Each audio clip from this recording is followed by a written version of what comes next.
Assalamualaikum warahmatullahi wabarakatuh. Selamat malam sahabat-sahabat sekalian, para ustadz, para santri, dan mungkin para pengurus NU dan masyarakat umum yang tergabung pada Zoom sharing session penulisan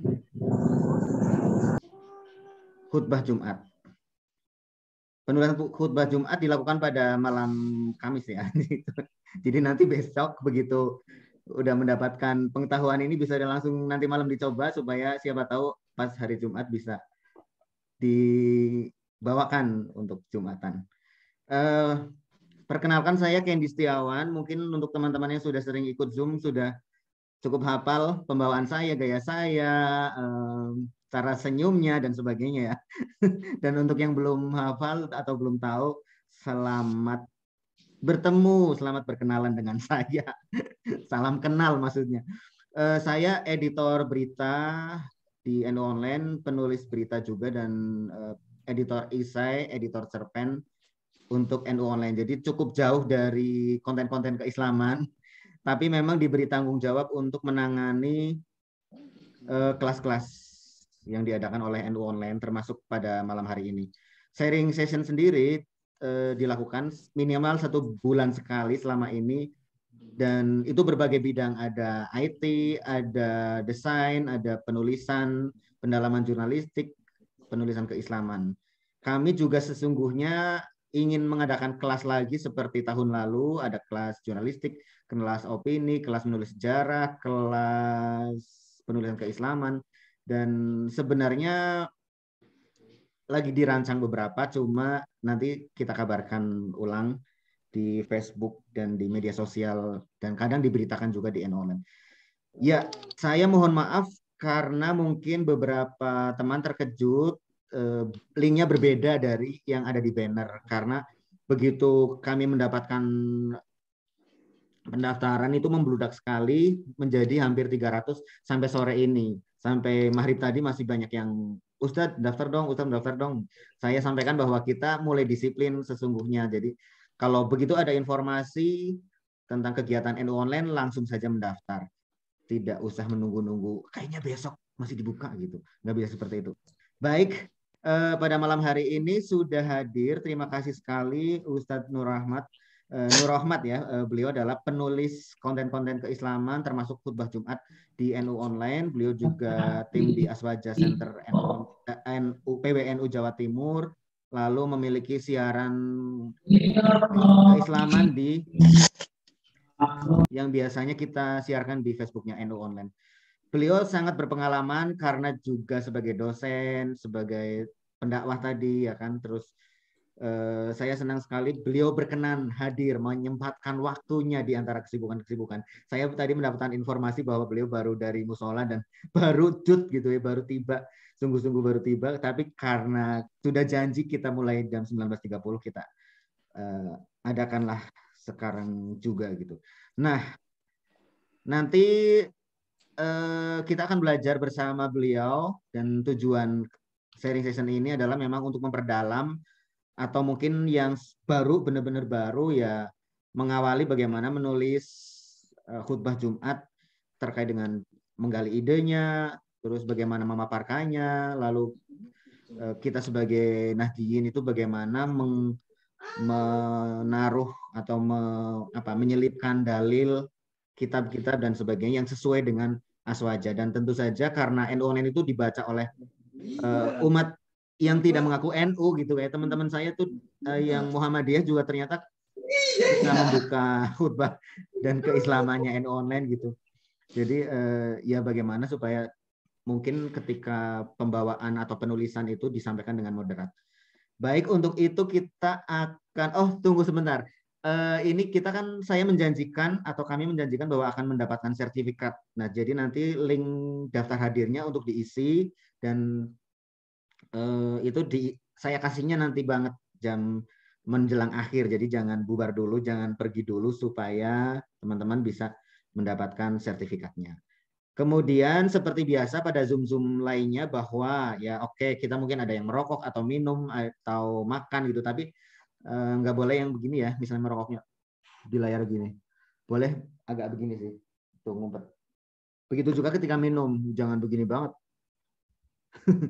Makanan juga gitu, cemilan boleh-boleh gitu ya. Dan ingatlah selama Zoom ini sebelum waktunya dibuka untuk diskusi, jangan menyalakan suaranya. Nanti pertanyaan bisa diajukan lewat chat room maupun pas sesi diskusi. Kalau memang waktunya cukup. Baiklah, tanpa berpanjang-panjang kata lagi, kita persilakan saja Ustadz Nur Rahmat, Kiai Nur Rahmat untuk menyampaikan materinya. Monggo Ustadz. Oke, matur suwun, Mas Kandi Setiawan. Tolong saya dijadikan co-host ya, biar bisa. Oh, gini belum ya dari tadi. Benar. Oke. Sampun ya. Oke, sampun.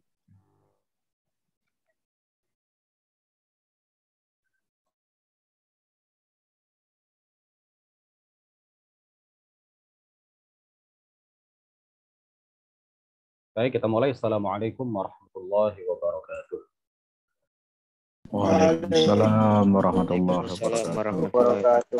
Alhamdulillah. Sayyidina Muhammadir Rasulullah wa ala alihi wa sahbihi wa mawalah wa la hawla wa la quwwata illa billah. Rabbi shrah li sadri wa yassir li amri wa thabbitni 'ala al-iman. Allahumma la sahla illa ma ja'altahu sahla wa anta ya hayyu ya qayyum taj'alul hazna idza syi'ta sahla. Amma ba'd, para peserta sharing session yang semuanya mudah-mudahan dirahmati, dimuliakan dan ditinggikan derajatnya oleh Allah Subhanahu wa taala. Mas Setiawan hafizahullah wa rahimahullah. Rahimahullah itu kan bukan hanya untuk orang mati ya. Rahimahullah juga untuk orang yang hidup. Mudah-mudahan dirahmati oleh Allah Subhanahu wa taala.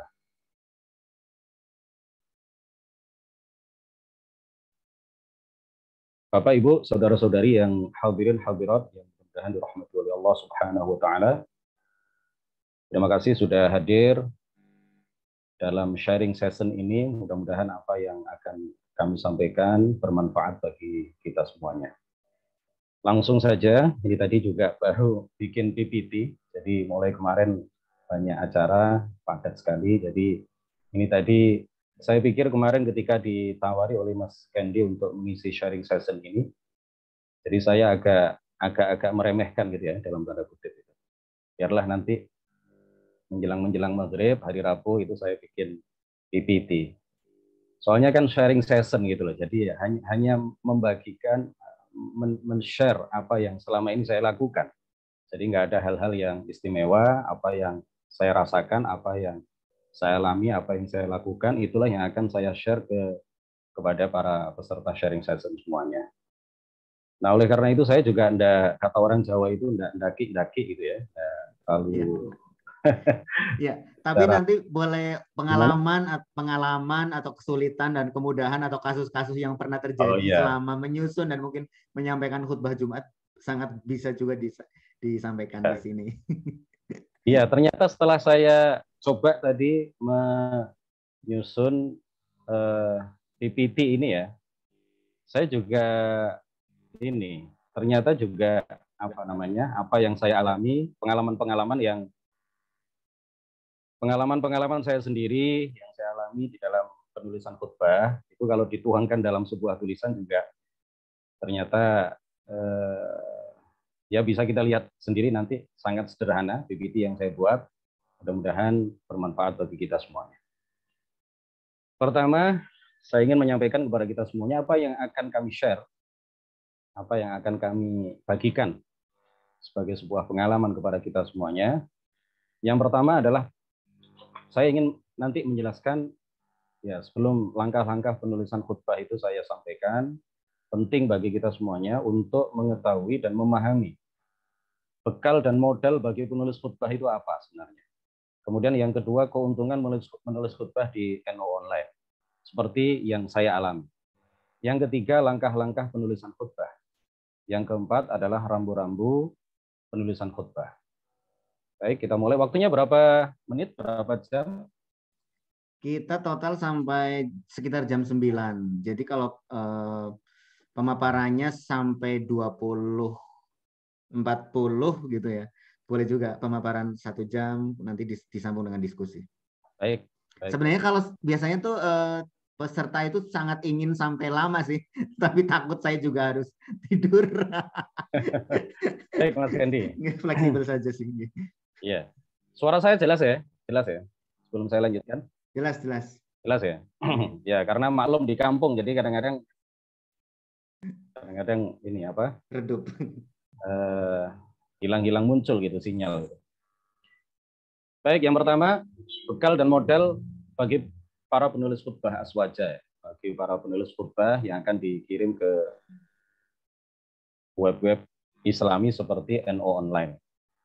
Yang pertama, tentu bekal dan modal kita itu banyak mengaji dan talaki kitab-kitab Turat. Kalau di NO kitab-kitab penting, terutama kitab-kitab yang menjelaskan ilmu agama yang fardhu ain dari guru-guru ahlu sunnah, dari guru-guru aswaja an-nahdiyah yang memiliki sanad keilmuan. Dengan bekal ini, seorang penulis khutbah tidak akan menabrak hal-hal prinsip dan mendasar yang telah disepakati oleh para ulama. Nah, mengaji kepada guru yang bersanad akan menuntun penulis kepada pemahaman yang benar. Jadi tidak cukup hanya menelaah internet, ya, Syekhona Google misalkan, Syekh Google, ya, atau menelaah di grup-grup WA, kemudian dengan bermodalkan telaah terhadap berbagai tulisan yang ada di internet, yang ada di grup-grup WA, yang ada di web-web gitu ya. Kemudian dengan bekal itu seseorang menulis khutbah. Tidak cukup ya. Akan sangat rawan sekali terjadi kegagalan pemahaman atau kesalahpahaman terhadap apa yang disampaikan oleh para ulama. Apalagi artikel-artikel yang tidak jelas siapa penulisnya, apa latar belakangnya, pernah mondok atau enggak, bisa bahasa Arab apa enggak, tahu nahwu shorof apa enggak, ngerti kitab-kitab mu'tabar apa tidak. Nah, ini sangat rentan sekali terjadi kesalahpahaman. Juga sangat rentan sebenarnya terjadi kesalahpahaman apabila yang kita telah itu hanya buku-buku berbahasa Indonesia, terjemahan, tanpa berguru kepada seorang yang memiliki sanad keilmuan yang bersambung hingga Rasulullah Shallallahu Alaihi Wasallam.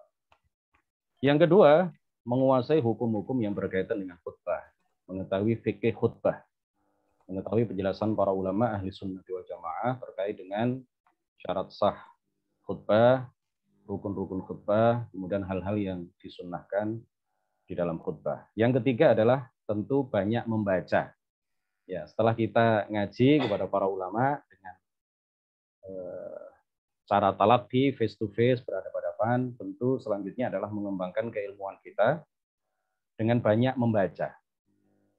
Modal ini akan membantu seorang penulis untuk menentukan tema, menyiapkan bahan, dan juga mengolah kata. Orang yang minim sekali aktivitas membacanya, itu biasanya akan sulit menuangkan ide-ide yang ada di pikirannya ke dalam sebuah tulisan.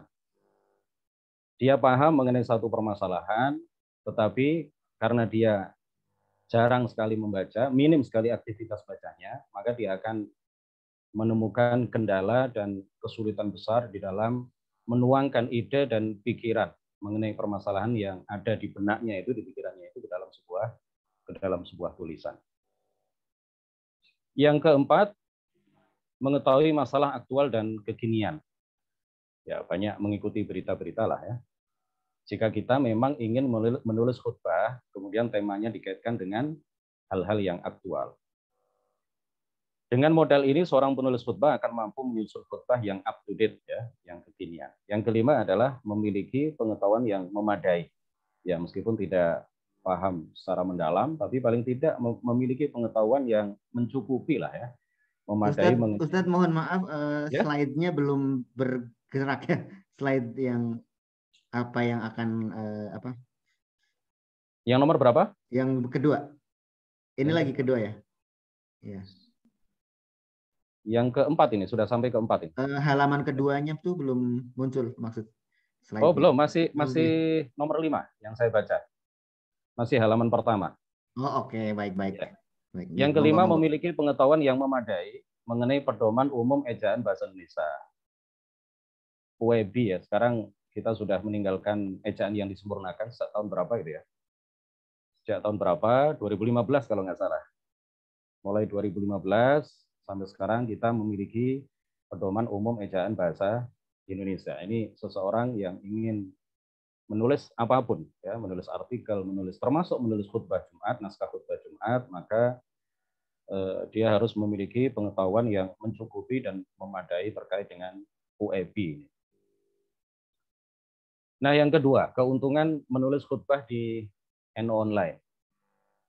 Keuntungan yang pertama, pasti dibaca karena dibutuhkan. Jadi saya sebenarnya ingin menyudahi saja untuk menulis naskah khutbah yang setiap Rabu atau Kamis atau paling lambat Jumat pagi yang saya kirim ke NU Online. Tapi begitu masuk hari Rabu, banyak yang wabri, banyak yang jabri, Ustaz, tolong saya dikirimi naskah khutbah gitu untuk Jumat depan. Akhirnya jebol juga ini niat saya untuk tidak menulis lagi khutbah Jumat. Saya kan kepinginnya masa terus-terusan nulis khutbah, kan sudah banyak itu kan naskah-naskah khutbah yang saya kirim ke NU Online. Kalau di total mungkin sudah lebih dari 100. Kalau di total semuanya mungkin sudah lebih dari 100, sudah ratusan. Dan alhamdulillah sudah dicetak dan diterbitkan dalam sebuah buku kumpulan khutbah NU Online. Jilid 1. Ya, kalau semuanya diterbitkan mungkin nanti akan berjilid-jilid ini kalau saya terus-menerus menulis naskah khutbah ini. Jadi setiap Rabu, setiap Kamis pagi gitu biasanya banyak yang jabri, Ustadz minta dikirimi khutbah untuk Jumat ini, biasanya begitu. Makanya wah ini pasti dibutuhkan ini ya. Jadi naskah khutbah itu kalau kita apalagi kalau kita kirim ke NU Online itu pasti dibaca karena memang dibutuhkan untuk para calon khatib yang akan berkhutbah menyampaikan khutbah Jumat di masjid masing-masing. Bayangkan coba kalau kita menulis kemudian tulisan kita dijadikan bahan tulisan ya, atau bahan khutbah oleh khatib, ya satu khatib saja menyampaikan apa yang kita tulis itu bisa jadi kepada ribuan jamaah. Ya, bisa jadi kepada minimal 40 orang, ya, minimal 40 orang yang hadir di masjid di daerah tertentu. Luar biasa itu, insya Allah menjadi ilmun yuntafa'u bihi sampai kita meninggal dunia, aliran pahala itu akan terus mengalir kepada kita. Yang kedua, bermanfaat bagi banyak orang, ya, karena disampaikan kepada ribuan jamaah. Ribuan jamaah, satu khatib menyampaikan itu kepada paling tidak puluhan, ratusan. Bayangkan kalau ada 10 khatib saja yang menyampaikan naskah khutbah yang kita tulis. Bayangkan kalau 100 khatib menyampaikan dalam satu waktu, ya, dalam pelaksanaan sholat Jumat itu, kepada jamaah masing-masing, di kampung masing-masing, di kota masing-masing, sudah berapa ribu atau bahkan sudah berapa puluh ribu jamaah yang mendengar khutbah yang kita tulis. Yang ketiga, hal ini termasuk ilmun yuntafa'u bihi. Idza matal insanu atau idza mata ibnu adam inqata'a 'amaluhu illa min thalathin. Salah satunya adalah apa? Au ilmin yuntafa'u bihi. Jadi ilmu yang bermanfaat bagi orang banyak, yang terus akan mengalirkan pahala bagi kita meskipun kita telah meninggalkan dunia yang sementara ini. Yang keempat, seperti pengalaman saya, ya, nggak terasa. Ini kan menulis khutbah itu kan seminggu sekali ya, nggak terasa. Saya libur nulis itu jarang ya, libur nulis khutbah itu jarang. Jadi hampir setiap kami selalu nulis. Pernah beberapa kali libur itu karena laptopnya bermasalah atau karena acara di luar kota yang tidak bisa ditinggalkan, yang terus-menerus itu ya acaranya sampai menyita banyak waktu, ya, mulai Rabu misalkan acara di luar kota sampai Sabtu misalkan. Nah, itu kalau belum sempat nulis khutbah ya terpaksa libur. Kemudian yang keempat, yang kelima, yang keempat tadi dapat dicetak dan diterbitkan menjadi buku kumpulan khutbah. Yang kelima menaikkan popularitas ya demi kemaslahatan dakwah, bukan menaikkan popularitas untuk hal-hal yang negatif. Ini saya sekarang sudah populer ini sebagai penulis khutbah ini. Sudah populer sebagai penulis khutbah ya. Risikonya setiap hari kami harus selalu siap untuk dijabri banyak orang, minta dikirimi khutbah. Ya, mereka kadang nggak sabar untuk nunggu terbit di online ya. Karena kadang saya biasanya menulis khutbah itu ya idealnya itu ya mestinya idealnya itu Selasa itu sudah memikirkan tema yang akan ditulis itu apa gitu. Mulai hari Selasa, idealnya begitu. Ya paling tidak cari-cari bahan, mengumpulkan hadis-hadis terkait, ayat-ayat terkait, kitab-kitab yang harus dirujuk, kemudian tema yang aktual itu apa, itu sudah mulai ditelusuri sejak hari Selasa. Rabu tinggal menimbang ulang apakah tema yang sudah terpikir di hari Selasa itu kira-kira cocok, layak untuk ditulis, untuk dituangkan dalam sebuah naskah khutbah ataukah tidak layak, ataukah ada hal-hal lain yang terjadi di hari Rabu itu yang lebih menarik bagi jamaah untuk didengar pada saat penyampaian khutbah Jumat. Nah setelah itu hari Rabu juga mestinya sudah mulai nulis gitu ya, sudah mulai nulis, dikirim, ditayangkan atau dimuat di online pada hari Rabu. Saya biasanya kalau khutbah saya dimuat di hari Rabu itu pembacanya luar biasa, banyak. Selama sekian, bahkan kadang selama sekian minggu itu menjadi artikel yang paling banyak dibaca ya, selalu bertengger di urutan nomor 1 sebagai tulisan yang paling banyak dibaca oleh para pembaca online. Idealnya begitu, tapi sering juga dadakan. Jadi mulai pengumpulan bahan dan seterusnya sampai jadi tulisan itu ya hari Kamis itu. Hari Kamis kadang juga agak lambat, habis maghrib baru sempat untuk mengumpulkan bahan dan seterusnya sampai tuntas penulisan. Yang kelima sudah ya. Jadi populer demi kemaslahatan dakwah itu kan penting kan. Jadi jangan sampai yang populer itu hanya mereka ya, orang-orang yang di luar NU. Syafiq Reza Basalamah, Khalid Basalamah, dan lain sebagainya. Nah, kita juga perlu populer demi kemaslahatan dakwah. Meskipun tidak sepopuler mereka, tetapi paling tidak kalau nama kita sudah mulai dikenal, kita bikin tulisan, atau kita punya akun YouTube, insya Allah juga yang menyaksikan banyak. Ya, sekali lagi ini populer dalam arti yang positif ya. Popularitas itu kita manfaatkan untuk menyebarkan dakwah nahbiyah, dakwah ahli sunnati wal jamaah, bukan untuk tujuan-tujuan yang negatif. Nah, langkah-langkah penulisan khutbah ini simpel sekali yang saya tulis di sini. Yang pertama adalah mencari ide dan menentukan tema. Dengan banyak membaca, dengan banyak ngaji. Ya, saya sudah di atas 40 tahun ini masih ngaji juga ya. Ngaji dalam arti masih belajar, masih menuntut ilmu kepada para masyayikh, kepada para kiai. Jadi kalau saya mendengar ada kiai yang punya sanad yang bersambung ke Mbah Hashim, murid Mbah Hashim langsung itu biasanya saya datangi. Saya ngaji, kadang-kadang di rumah beliau, kitab apa yang beliau ambil sanadnya dari Mbah Hashim, qiraatan atau samaan, itu saya ngaji di rumah beliau, ya 1 hari, 2 hari, 3 hari, saya bermalam. Saya kadang bermalam di Rembang sana, ada beberapa kiai yang punya sanad keilmuan yang bersambung ke Mbah Fadl, ya, Mbah Fadl, pengarang atau penulis kitab-kitab ke-NU-an, kitab-kitab keaswajaan yang sangat terkenal itu, yang asli Kecamatan Sedan, Rembang, dan meninggal di daerah Tuban, ya, di daerah Tuban. Nah itu kadang saya datangi, ya, kiai itu ambil dan terakhir minta sanad.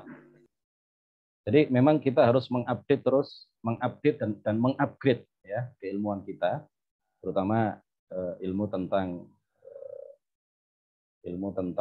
keagamaan, keislaman, keaswajaan itu kepada para masyayikh. Kemudian Ya, mencari ide dan menentukan tema ya. Yang pertama, banyak membaca dan ngaji kepada para ulama, menelaah kitab-kitab yang sudah kita kaji kepada para ulama, memurojaah kembali apa yang sudah kita kaji dari para ulama. Dari situ nanti akan kita temukan ya ide untuk menentukan tema apa yang sebaiknya akan saya tulis di dalam naskah khutbah yang akan kita kirim ke N-Online. Yang kedua, membuat kerangka khutbah. Ini penting. Ya, kerangka itu maksudnya adalah garis besar dari khutbah yang akan kita tulis atau poin utama dari khutbah yang akan kita tulis. Poin-poinnya apa? 1, 2. Misalkan khutbah terakhir, naskah khutbah terakhir yang minggu lalu saya kirim ke N-Online terkait dengan mengenal sifat wali Allah. Ini lagi viral ya, lagi viral terkait dengan Ismur Ruh, nama Ruh. Ini mungkin para jamaah penting sekali bagi mereka untuk mengetahui wali itu sebenarnya seperti apa dalam pandangan para ulama. Mengenal sifat wali Allah Subhanahu wa Ta'ala. Kerangkanya apa? Poin utama dari khutbah dengan tema ini apa? Misalkan yang pertama, pengertian wali. Itu kan perlu disampaikan. Pengertian wali itu apa? Kemudian sifat wali itu seperti apa? Kemudian ciri-ciri wali seperti apa? Dan seterusnya. Yang ketiga adalah mengumpulkan bahan. Yang ketiga, kita kumpulkan bahan, kita telusuri ayat Al-Quran yang terkait dengan tema yang akan kita tulis itu. Ayat berapa, surat apa, kita telusuri. Kemudian yang kedua adalah hadis-hadis yang terkait dengan tema pembahasan. Yang ketiga adalah perkataan-perkataan para ulama, pendapat-pendapat para ulama, aqwal para ulama mu'tabarin ya, ulama-ulama yang mu'tabar, ulama aswaja, ulama ahli sunnah wal jamaah yang terkait dengan tema khutbah. Kemudian kita kalau nggak pernah ngaji itu kan susah itu ya. Kita mungkin nggak tahu kitab-kitab yang sebaiknya kita jadikan rujukan itu apa misalkan. Ya kalau bisa ya kitab-kitab babon gitu ya, kitab-kitab yang primer, sumber-sumber primer. Kalau tafsir berarti At-Tabari, Al-Qurtubi, An-Nasafi, Tafsir Al-Kabir misalkan. Kemudian kalau hadis ya Al-Bukhari, Muslim dan seterusnya, Al-Kutubus Sittah. Kalau tidak ada ya kita telusuri di kitab-kitab yang lain. Kalau kitab-kitab penjelas atau syarah hadis ya Fathul Bari misalkan ya. Karya Ibnu Hajar Al-Asqalani, Syarhun Nawawi ala Sahih Muslim, Mirqatul Masabih, dan lain sebagainya. Kemudian yang kelima, terkait dengan poin mengumpulkan bahan ini adalah kita telusuri berita-berita terkait, ya kalau kita memang ingin mengaitkan apa yang kita bahas seputar apa yang terjadi kekinian, ya, isu-isu aktual. Misalkan terjadi banyak bencana. Kita pastikan dulu ini, misalkan ada kejadian atau musibah meletusnya Gunung Semeru, meletusnya Gunung Merapi misalkan. Korban jiwanya berapa, yang mati berapa. Dari sumber-sumber yang terpercaya. N-Online termasuk sumber yang terpercaya. Kadang-kadang memberitakan isu-isu daerah maupun isu-isu nasional. Atau detik.com misalkan yang bisa dikutip. Sumber-sumber yang terpercaya ya, untuk mengumpulkan bahan seputar isu-isu aktual yang terjadi yang akan kita kaitkan tema khutbah kita dengan isu-isu tersebut. Ya, misalkan kita ingin menulis khutbah dengan tema bencana. Saya pernah menulis apa dulu ya, judulnya itu bencana, koma atau titik 2, bencana, nikmat ataukah azab. Ya. Nikmat ataukah azab. Nikmat dari Allah ataukah azab yang Allah timpakan kepada umat manusia. Nah ini kan perlu kita tahu bencana yang saat itu terjadi, bencana apa, kemudian korbannya berapa, yang luka-luka berapa, yang mati berapa. Itu kalau kita sampaikan atau kalau kita tulis di dalam naskah khutbah kita, maka orang akan ketika mendengar itu, orang akan memperhatikan. Ya. Tidak jadi ngantuk, ingin ngantuk, tapi karena apa yang dibahas itu adalah isu-isu aktual, berita-berita terkini, maka dia akan mendengarkan dengan seksama. Mereka akan mendengarkan dengan seksama. Yang keempat, tentu adalah meracik bahan-bahan yang telah dikumpulkan dalam sebuah tulisan. Ini perlu latihan. Ya. Tidak ujuk-ujuk seseorang kemudian pandai menuangkan ide dan pikiran yang ada di benaknya atau di pikirannya ke dalam sebuah tulisan. Ini perlu latihan. Pokoknya dimulai saja menulis. Ya. Dimulai saja menulis. Awal-awal menulis mungkin butuh waktu berjam-jam ya untuk menyelesaikan satu halaman saja. Pengalaman saya begitu dulu di awal-awal nulis itu ya setengah jam itu belum jadi apa-apa. Masih mikir ini kata-kata yang tepat itu apa. Kemudian ini sesuai dengan kaidah bahasa Indonesia apa enggak. Itu kan kadang hal-hal seperti itu menjadi kendala ya, jadi kendala. Ini sebaiknya menggunakan diksi yang seperti apa? Apakah sudah sesuai dengan keinginan dari jamaah atau enggak? Apakah ini nanti akan disalahpahami atau tidak? Yang saya inginkan seperti ini, tapi kalau saya salah dalam memilih kata, salah dalam memilih diksi, atau salah di dalam memilih redaksi, ya, atau narasi, mungkin saja akan dipahami lain oleh jamaah yang mendengarkan khutbah yang kita tulis. Ini jangan sampai. Butuh latihan ya, butuh latihan. Sekali, dua kali, sekali sehari belum jadi gitu ya.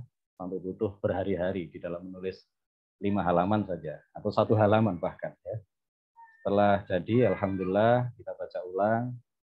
Ternyata kok ada beberapa yang perlu dibenahi, kita benahi. Kalau perlu kita kirim ke. Saya dulu pernah nulis di Jawa Pos ya, radar Mojokerto-nya, radar Mojokerto. Itu saya pertama kali nulis dimuat beberapa kali ya tulisan saya, tetapi yang pertama itu nggak langsung dimuat ya. Setelah saya kirim kok nggak dimuat, ini ada apa ini? Akhirnya saya minta tolong kepada seorang wartawan kenalan di Mojokerto sini. Kira-kira ini dari segi penulisan sudah memenuhi kaidah-kaidah yang digariskan oleh Radar Mojokerto, Jawa Pos, ya, ataukah tidak? Akhirnya dicoret oleh beliau beberapa. Jadi perlu mungkin kita punya mentor ya, punya mentor yang berkenan gitu mengoreksi tulisan-tulisan kita. Yang kelima adalah membaca ulang tulisan kita ya. Kalau ada kesalahan di dalam pengutipan akwal para ulama misalkan, ya kita benahi, ada kesalahan tulis, mestinya fathah, ini kita dhammah ya, sesuai dengan pengetahuan kita terhadap kaidah-kaidah tata bahasa Arab, maka kita perbaiki. Nah, ini yang terakhir, rambu-rambu penulisan khutbah aswaja. 1 sampai 13. Mungkin ada yang belum terpikir di pikiran saya, nanti kita tambahkan dalam sesi tanya jawab. Karena ini dadakan tadi ya, bikin apa ya, poin-poin ini dadakan. Yang pertama tentu meluruskan niat ya. Tentu yang paling pertama sebelum kita menulis, kita luruskan niat kita. Kita tata hati kita bahwa kita menulis ini demi syiar ahli sunnah wal jamaah, demi penyebaran dakwah para ulama, demi untuk menyebarkan akidah yang sesuai dengan apa yang diajarkan oleh Rasulullah dan para sahabatnya, ajaran yang sesuai dengan apa yang diajarkan oleh Rasulullah dan para sahabatnya. Jadi niat ini penting sekali ya, agar setiap aktivitas kita, bukan hanya menulis, apapun yang akan kita lakukan, yang pertama kali kita benahi, bukan apa-apa, tetapi niat kita di dalam melakukan apapun yang akan kita lakukan, termasuk aktivitas menulis naskah khutbah. Yang kedua, panjang khutbah, itu panjang khutbah, ya, durasi khutbah. Khutbah pertama dan khutbah kedua, al-khutbatul ula wal khutbah tsaniyah, itu maksimal 20 menit. Kalau lebih dari itu sudah biasanya nggak didengarkan. Banyak yang sudah mantuk-mantuk itu jamaah, bukan karena mendengarkan apa yang kita sampaikan, tapi karena mengantuk. Jadi maksimal itu 20 menit itu sudah pol itu ya, sudah paling panjang. Kalau diukur karakter itu artinya huruf, tanda baca, ya, tanda tanya, tanda seru, itu karakter itu, semuanya dihitung dia. Kalau karakter itu ya paling tidak 8.000 karakter lah. Saya lupa dulu ya.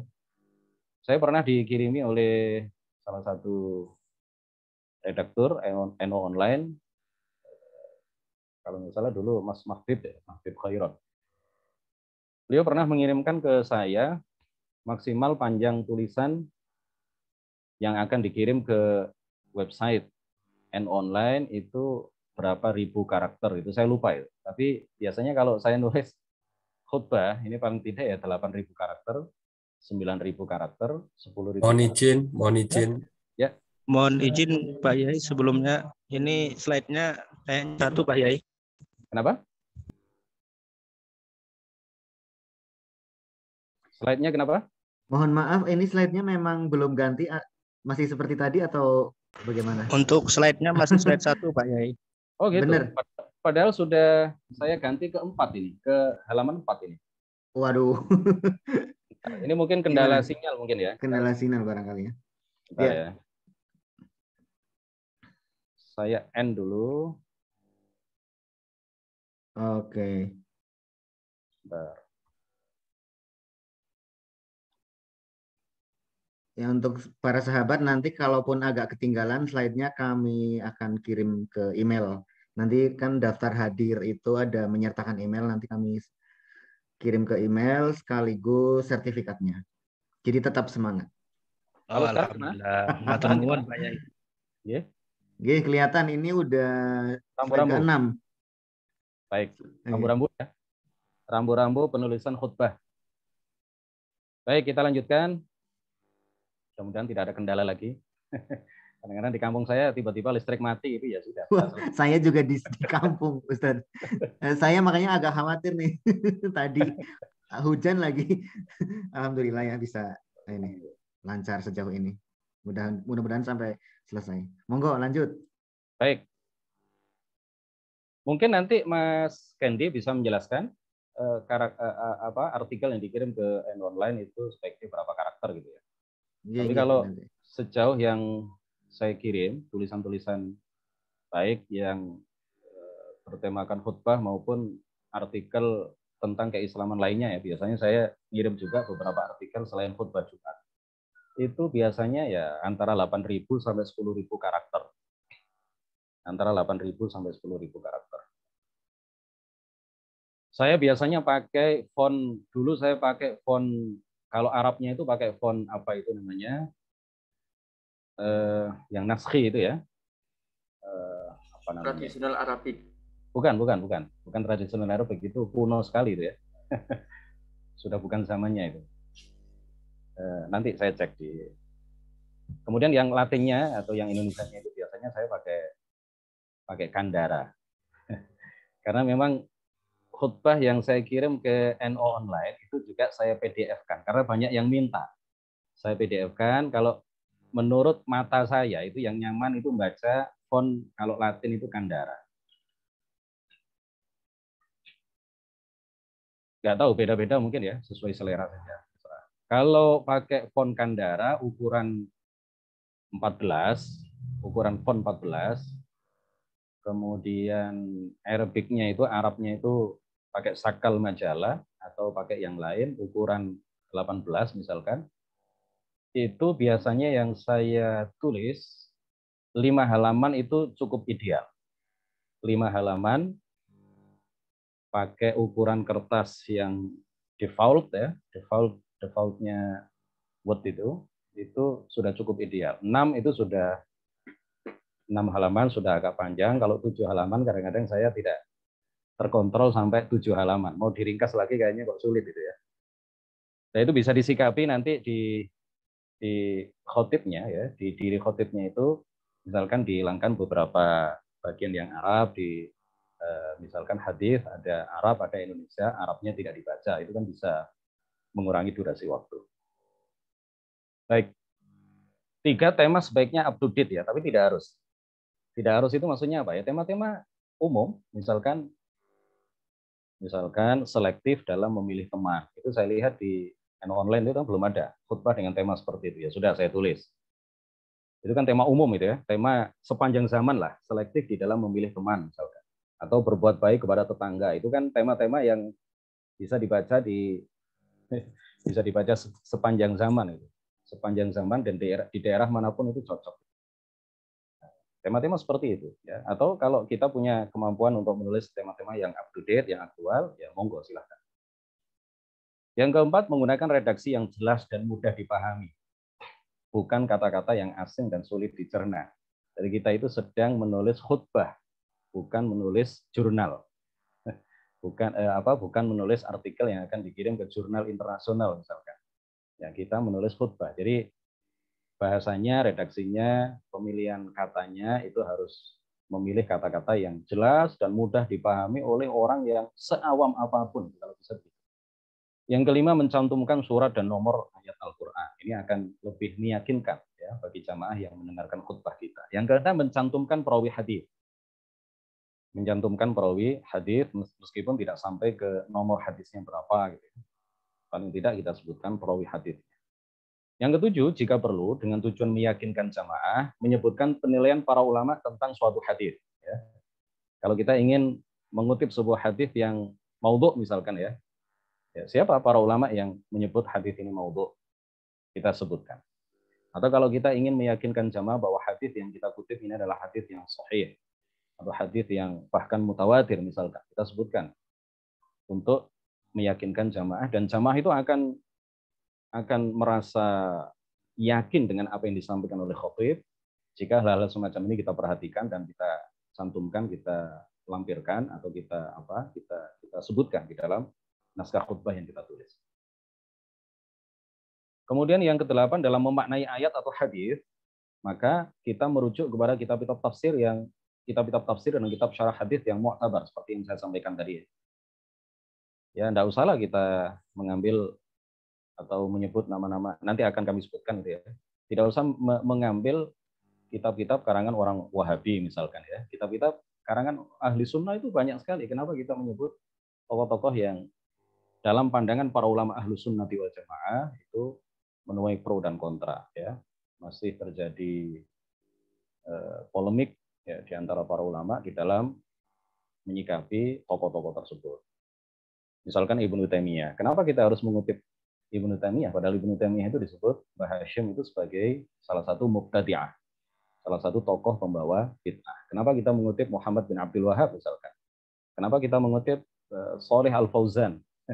Saya pernah melihat salah satu artikel di N-Online itu mengutip beberapa tokoh Wahabi. Itu saya sampaikan ke siapa dulu itu ya, di grup penulis Nuo, grup penulis N-Online.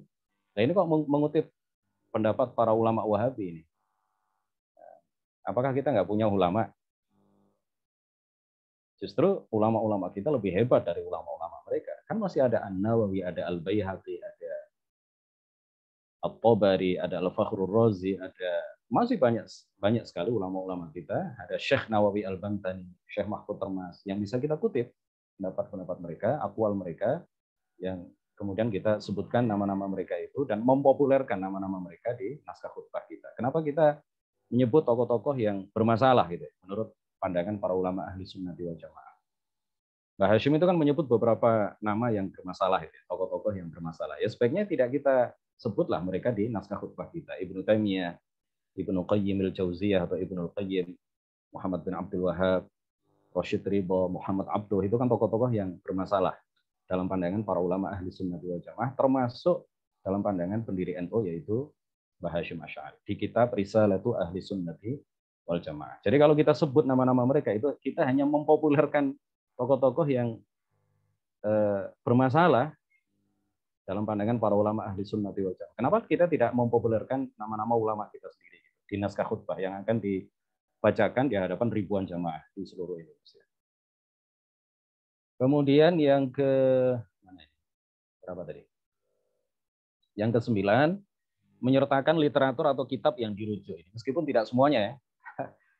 Tidak setiap makalah itu kemudian kita sebutkan gitu ya. Cukup kalau kita mengutip 5 makalah dalam khutbah kita, 2 diantaranya kita sebutkan rujukannya mana. Ya nggak apa-apa disebutkan semuanya, bagus. Tapi sampai ke kalau disebutkan sampai ke penerbitnya, tahunnya, ini kan terlalu panjang nanti. Ya paling tidak ya, idealnya memang disebutkan semuanya, cukup nama kita, pengarangnya siapa. Saya kira cukup ya, kalau mau disebut halamannya atau juz berapa, baguslah. Tidak sampai ke penerbitnya mana, karena ini bukan, sekali lagi ini bukan artikel yang akan dinilai oleh tim penilai. Ini kan naskah khutbah Jumat yang dibacakan kepada orang-orang yang mungkin sebagian besar di antara mereka awam. Kalau kita mengutip 5 makalah, paling idealnya semuanya disebutkan sumbernya, atau paling tidak disebutkan 1 atau 2 gitu, sebagai hal yang akan meyakinkan jamaah bahwa apa yang kita sampaikan betul-betul merujuk kepada kitab-kitab yang dikarang oleh para ulama yang mu'tabar. Yang ke-10, merujuk kepada kitab-kitab para ulama aswaja. Sudah saya sampaikan tadi. Yang ke-11, tidak merujuk dan menyebutkan nama-nama tokoh di luar aswaja. Ini penting ini. Ya, kita hanya mempopulerkan mereka seperti yang kami sampaikan tadi. Yang ke-12, padahal ulama-ulama kita itu kan banyak. Ya. Kenapa kita harus mengimport kutipan itu dari ulama-ulama di luar Ahlus Sunnati wal Jamaah. 12, sesekali menulis tentang pembelaan terhadap akidah dan ajaran Ahlus Sunnah. Ya, orang kan perlu tahu. Misalkan apa ya?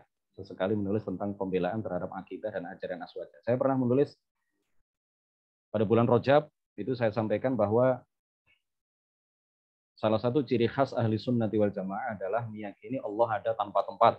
Jadi Isra dan Mi'raj itu sama sekali tidak bertujuan bahwa Allah Subhanahu wa taala sama sekali yang dimaksud dengan Isra Mi'raj itu bukanlah bahwa Allah di atas kemudian Rasulullah naik ke atas untuk melakukan perjumpaan fisik dengan Allah Subhanahu wa taala. Nah, ini saya bela dan saya tulis di dalam naskah khutbah yang saya kirim pada bulan Rajab yang lalu bahwa salah satu ciri khas yang wajib diyakini oleh seluruh umat Islam adalah bahwa Allah Subhanahu wa taala salah satu sifatnya adalah qiyamuhu binafsihi, tidak membutuhkan kepada segala sesuatu selainnya, termasuk tidak butuh kepada tempat, tidak butuh kepada langit, tidak di atas arsy dan lain sebagainya. Sesekali kita penting sekali, bukan hanya perlu, penting sekali bagi kita untuk menulis naskah khutbah dengan tema-tema pembelaan terhadap akidah dan amaliyah atau ajaran Ahli Sunnati wal Jamaah. Ya, kalau setiap kali kita nulis itu tentang itu kan nanti lama-lama nggak dibaca ya. Ini Ustadz Nur Rahmat ini kok terus-menerus menulis tentang ini ya. Itu sesekali, makanya saya bilang sesekali tema tentang itu, sesekali tema tentang akhlak, sesekali tema tentang lain-lain, sehingga yang akan mengambil atau yang akan membaca naskah khutbah kita itu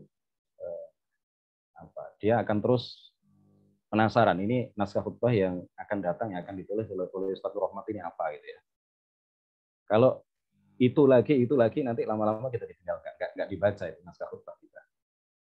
Yang ke-13, sesekali menulis tentang tema-tema yang dasar dan wajib diketahui oleh setiap mukallaf. Misalkan beriman kepada Allah ya, dengan diselipi penjelasan-penjelasan yang baru yang kita kutip dari kitab-kitab yang besar ya, tapi kutipan yang 1 baris 2 baris gitu yang selama ini belum didengar atau belum diketahui oleh masyarakat.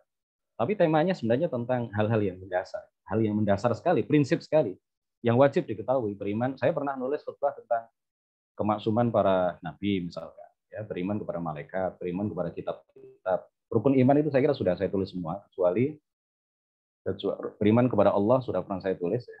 Allah adalah pencipta segala sesuatu, sudah pernah saya tulis. Beriman kepada malaikat, beriman kepada kitab, sudah pernah saya tulis. Beriman kepada para rasul, kemaksuman para nabi. Beriman kepada azab kubur pun pernah saya tulis. Ya, itu kan hal yang mendasar. Tetapi teman-teman yang membaca tulisan saya, itu kemudian, wah ini Ustadz penting ini untuk disampaikan. Meskipun sepertinya kalau kita baca judulnya itu orang sudah tahu. Tapi ternyata penjelasannya, ya apa yang tertulis di naskah khutbah itu ternyata menarik dan kalau kita sampaikan kepada jamaah, insya Allah banyak jamaah yang belum tahu. Ya, beriman kepada takdir sudah pernah saya tulis. Kemudian tentang surga, tentang kenikmatan surga, tentang apa kemarin itu beberapa hal yang prinsip sebenarnya, hal-hal yang mendasar ya, hal-hal dasar, hal-hal asas yang kalau kita hanya baca judulnya mungkin orang ini saya sudah tahu ini, tapi setelah baca isinya, oh ternyata. Ya. Jadi kalau kita kutip aqwal para ulama dari kitab-kitab ya seperti Fathul Bari, ya syarah Muslim, syarah Sahih Muslim misalkan karangan Al-Imam An-Nawawi, maka di sana akan kita temukan beberapa hal yang menarik ya, yang menarik yang terkait dengan hal-hal mendasar, hal-hal dasar yang wajib diketahui oleh setiap orang yang sudah balik dan berakal. Saya kira demikian sharing session ini hanya nge-share, hanya membagikan pengalaman saya di dalam menulis khutbah. Tadi ditanyakan, mungkin perlu saya jawab ya, tentang kendala. Kendala menulis khutbah itu apa ya? Ini karangan Ustadznya ya, Ustaz. Apa itu? Izin, Ustaz. Judulnya apa itu? Temanya. Apa itu? Ada tempat. Enggak buku atau apa itu? Oh ya. Ya. Riki Haryanto dari mana ini? Riau ya. Baik, kendala dalam menulis khutbah apa ya? Kadang-kadang yang saya alami selama ini ya menentukan tema sebenarnya. Kalau temanya sudah jelas apa yang mau dikaji, apa yang mau ditulis, tinggal mengumpulkan bahan saja, kemudian menyusun kerangka. Kalau sudah ketemu temanya, insya Allah lancar ya. Yang saya alami ya, Tapi dalam menulis secara lancar itu kan perlu latihan terus-menerus. Perlu jam terbang ya. Pilot saja perlu jam terbang, sopir juga perlu jam terbang. Maka dalam menulis juga begitu. Menulis apapun kita perlu jam terbang. Jadi kalau misalkan besok bagus isinya, Ustaz. Kenapa? Bagus isinya. Allah ada tempat-tempat judul khutbahnya pernah saya. Oh ya. Jadi kalau kita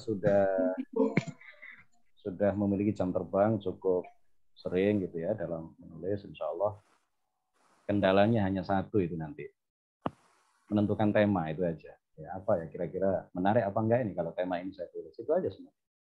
Kalau kita sudah sering menulis, insya Allah dalam menuangkan ide dan apa yang ingin kita tulis dalam bentuk tulisan, insya Allah nggak ada kendala.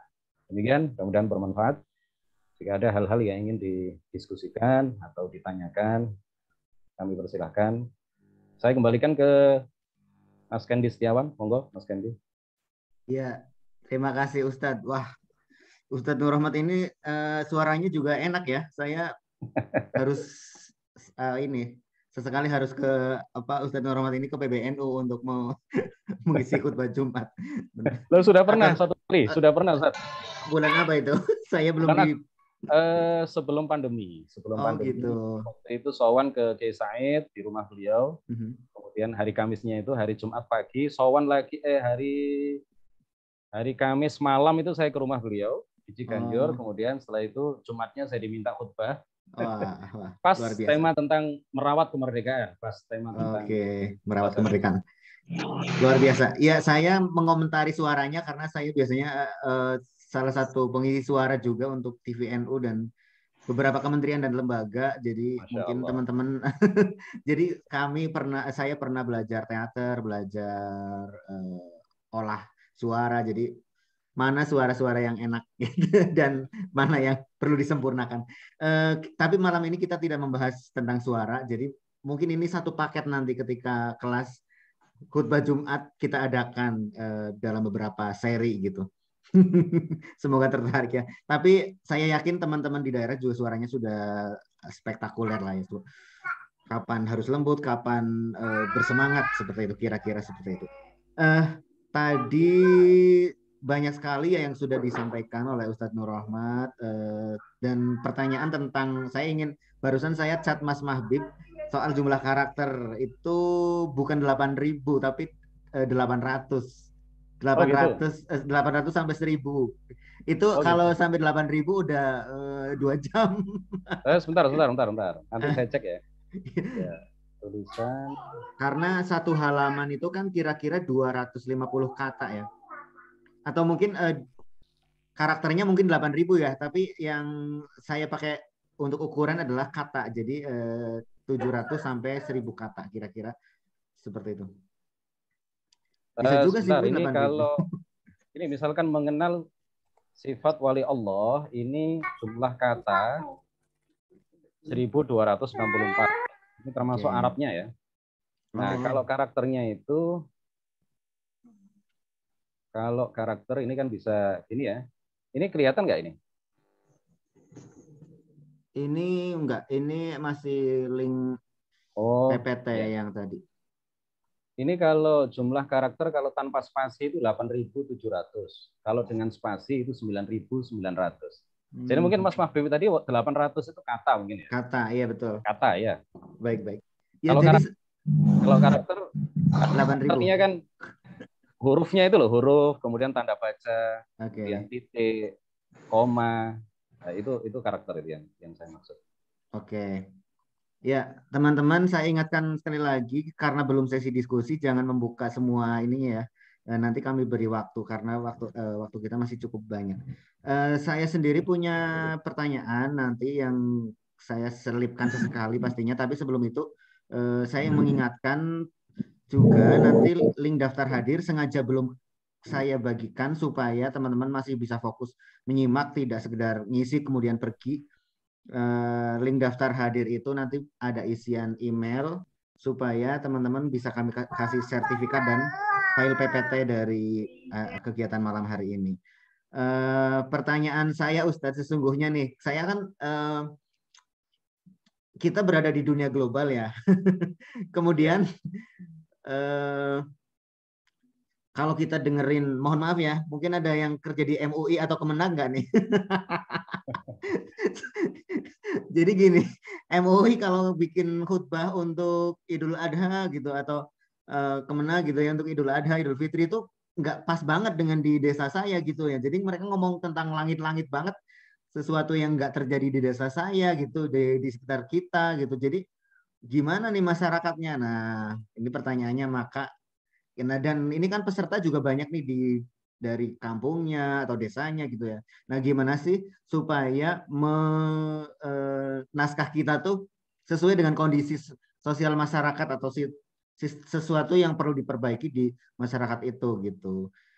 Terus kemudian pertanyaan kedua ya, atau mungkin pertanyaan lainnya bisa sambil nanti bantu baca juga ya di chat. Ini ada yang ingin saya sampaikan adalah mau tanya bagaimana tips agar saat kehilangan momentum menulis bisa bangkit kembali gitu. Nah, yang lainnya nanti dulu ya teman-teman, kita simak dulu jawaban Ustadz untuk dua pertanyaan itu. Lainnya nanti. Sip, monggo Ustadz. Baik, menulis itu memang harus dipaksa ya. Kita harus memaksa diri kita untuk melakukan satu amal kebaikan. Menulis khutbah itu adalah salah satu amal soleh, ya, salah satu amal kebaikan. Jadi hal-hal yang baik itu memang harus kita paksa diri kita untuk melakukannya. Kalau ditunda-tunda, nggak akan kelakon kata orang Jawa. Nggak akan kelakon, nggak akan bisa kita lakukan. Kalau nggak dimulai, nggak akan bisa kita lakukan. Yang penting dimulai dulu. Yang penting dimulai, ya. Apapun hasilnya, asalkan yang ditulis itu betul-betul merujuk kepada kita para ulama, masalah redaksi bahasa dan seterusnya itu nanti kita perbaiki sambil jalan. Kemudian yang selanjutnya, ini khutbah Jumat saya itu yang saya kirim ke NO online. Yaitu ada bisyarahnya itu ya, ada bisyarahnya. Tapi saya tuh kasihan sama NO online ya. Kalau saya senang-senang aja, kalau naskah khutbah saya muat di NO online itu kemudian di copy paste oleh web-web lain, itu saya senang aja secara pribadi. Tapi saya kasihan ya online itu yang ngasih bisyarah itu kan ya online ya. Bisyarah karena ya cukup lah untuk uang jajan anak. Itu kan apa itu ya? iNews, kemudian sampai web-web yang terkenal ya. iNews, terus FIFA.com, Detik mereka punya tim sendiri. Kayaknya enggak akan copy paste gitu ya. Kompas pernah itu. Kompas ya. Kompas ya. Iya, Kompas itu pernah copy paste khutbah online. Saya lihat loh, ini kan tulisan saya. Kemudian portal Jember IPHI Pusat ya, website IPHI Pusat. Kemudian banyak sekali ya. Kalau mau saya pokoknya lihat aja khutbah search, misalkan ditelusuri di Google search itu ya. Khutbah Nur Rahmat misalkan. Ya. Penulisannya benar ya, NUR spasi ROHMAD gitu. Itu akan muncul nanti. Nggak hanya online itu, ternyata website yang lain juga banyak sekali. Nah, yang saya tulis itu banyak di copy paste, itu mungkin membumi gitu ya. Apa yang saya tulis itu mungkin sesuai dengan kondisi masyarakat sebagai para pendengar khutbah itu ketika dibaca oleh para calon khotib yang mengambil naskah khutbah itu dari online. Iya, saya lihat beberapa buku kumpulan khutbah atau beberapa naskah khutbah yang ada di beberapa web yang lain itu kan terlalu melangit ya. Yang saya perhatikan khutbah yang dimuat di online, penulisnya siapapun biasanya itu membumi. Biasanya membumi, jadi tidak melangit, tidak daki-daki sehingga tidak bisa dipahami. Khutbah itu yang penting kan bisa dipahami. Ya. Jangan karena ingin sok intelek, ya, sok akademik, kemudian menulis naskah khutbah yang pada akhirnya tidak bisa dipahami oleh masyarakat, karena memang bahasanya menggunakan bahasa-bahasa yang asing. Saya sebisa mungkin itu tidak menggunakan bahasa-bahasa yang biasa digunakan oleh para profesor atau para dokter di dalam menulis artikel.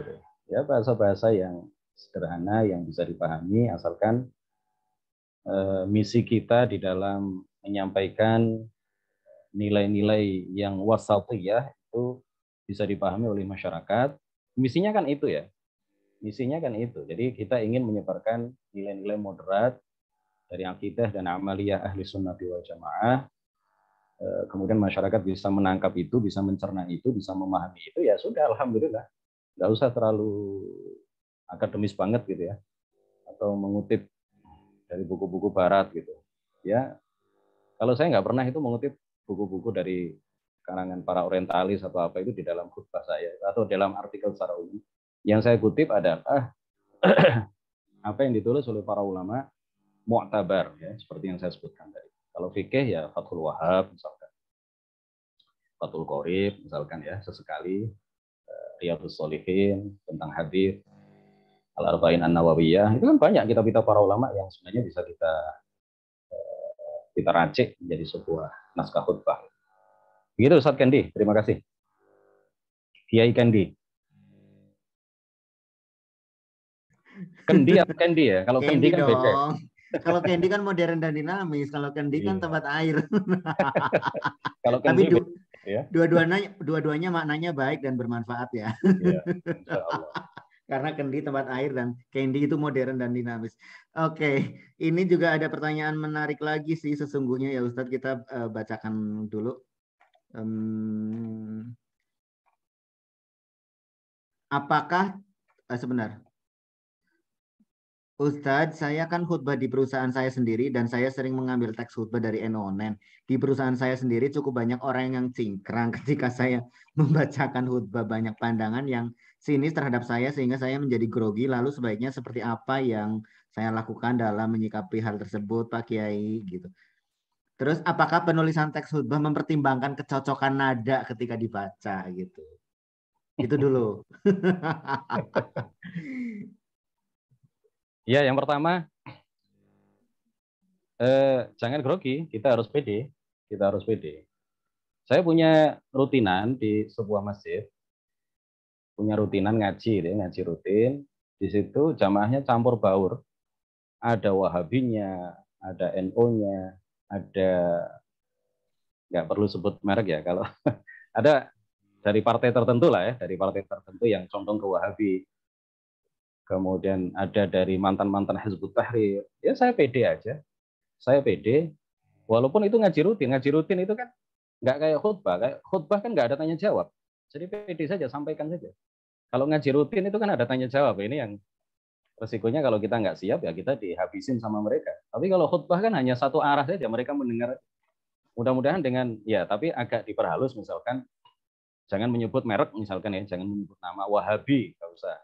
Ya sebut saja misalkan, walaupun naskahnya itu tertulis Wahabi misalkan, atau tertulis Ibnu Taimiyah, ya hilangkanlah nama-nama itu. Ada misalkan diganti dengan ada salah seorang tokoh yang penuh kontroversial yang mengatakan bahwa bla bla bla bla bla. Ini kan tidak benar, ini tidak sesuai dengan ajaran Rasulullah misalkan ya.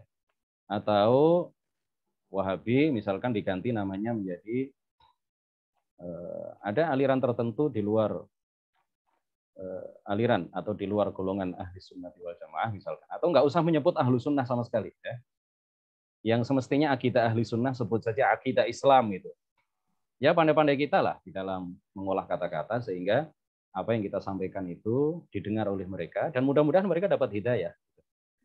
Ya, saya kadang-kadang ada mantan HTI yang tiba-tiba datang ke saya, Ustaz, saya dulu HTI, tapi setelah mendengar secara rutin apa yang panjenengan sampaikan, ini saya mulai saat ini berlepas diri dari HTI, dari akidah dan ajaran mereka. Saya ingin kembali ke NU, kan luar biasa itu, bisa hidayah itu tersampaikan kepada mereka melalui kita, itu kan sesuatu yang akan diganjar oleh Allah dengan pahala yang agung, yang besar di akhirat kelak. Jadi pede saja, nggak usah macam-macam ya, nggak usah berpikiran macam-macam, tidak usah khawatir, nggak usah risau, sampaikan saja. Toh mereka juga nggak akan misalkan menyetop khutbah kita ya, insya Allah nggak berani lah. Kemudian yang kedua tadi apa? Terkait dengan apa? Nada atau apa tadi? Oh, iya, jadi naskah kita kan akan dibacakan. Jadi ketika kita membuat itu harus sudah sesuai nggak sih dengan kira-kira nadanya begini, pemotongannya begini. Ya, tulisan yang baik itu kan yang kalimatnya tidak terlalu panjang ya. Coba para peserta perhatikan tulisan Dahlan Iskan ya, seorang wartawan senior, jurnalis senior. Itu pendek-pendek sekali itu. Tulisan yang baik itu adalah kalimatnya tidak terlalu panjang. Jadi kalau terlalu panjang itu ya dipenggal ya menjadi beberapa kalimat. Dan nggak usah memikirkan ini nanti akan sesuai dengan nadanya apa enggak. Susah itu nanti nggak jadi-jadi. Ya sudah. Kalau kita tulis saja, terserah yang baca nanti kan bisa mengatur ritme dan nada suaranya itu kan bisa diatur, bisa pemenggalan katanya kalau yang terlalu panjang oleh khotib nanti dirasa terlalu panjang ya oleh dia sendiri nanti kalau dia persiapan ya. Kecuali lo khotib yang nggak persiapan sama sekali membaca naskah khutbah itu sebelum naik mimbar nggak baca sama sekali, bacanya di atas itu secara online lagi bacanya. Nah, tiba-tiba nggak ada sinyal. Tiba-tiba sinyalnya hilang. Ya saya kira nggak usah terlalu dipikirkan itu ya, nggak selesai nanti kalau ini yang saya tulis ini nanti pemenggalan katanya sudah sesuai dengan bahasa lisan apa enggak, itu nggak selesai nanti. Ya sudah bahasa tulisan saja itu nanti yang melisankan khotibnya itu nanti yang dia punya cara tersendiri di dalam apa hal penyampaian ya, kapan waktunya tinggi suaranya, kapan waktunya rendah dan seterusnya itu nanti kita serahkan kepada khotibnya. Jangan kita yang memikirkan itu, nggak selesai nanti tulisan kita. Kayak gitu Ustaz. Oke, menarik sekali ya. Trik-triknya gitu. Kalau saya boleh curhat lagi tentang membaca naskah untuk narasi gitu ya, biasanya Indonesia adalah negara yang dikenal sebagai sebuah garis khatulistiwa yang terdiri dari beragam suku. Nah itu udah melelahkan sekali gitu. Jadi memang tidak jangan sampai kepikiran waduh jangan-jangan nggak enak dibaca, tapi itu kembali ke tulisan naskah berita itu juga harus efektif dan ya jangan panjang-panjang lah gitu. Barangkali pendengar atau jamaah juga bisa pingsan mendengar khotbah kita yang kalimatnya terlalu panjang, atau mungkin kita sendiri sebagai khotib ya, nah ini panjang banget nih, nggak berhenti itu bisa kita pingsan sendiri di atas podium. Barangkali seperti itu. Dan penulisan khutbah ini yang ingin saya singgung tadi sebenarnya ini kaitannya dengan menulis ya. Ternyata itu juga nggak jauh berbeda dengan menulis apapun gitu. Kita di kelas jurnalistik, di kelas opini, tipsnya adalah tulis lah gitu. Jadi ya harus memulai dari menulis seperti tadi disampaikan Ustadz Nur Rahmat juga. Nah, berikutnya nih, apakah isu aktual bisa termasuk isu politik atau kita hindari saja isu aktual yang berkaitan dengan politik, apalagi kalau situasi politik lagi memanas misalnya. Terima kasih Kiai. Dari Muhammad Hoirizal Karangsari Walid Cirebon. Itu langsung dulu deh. Ya? Langsung.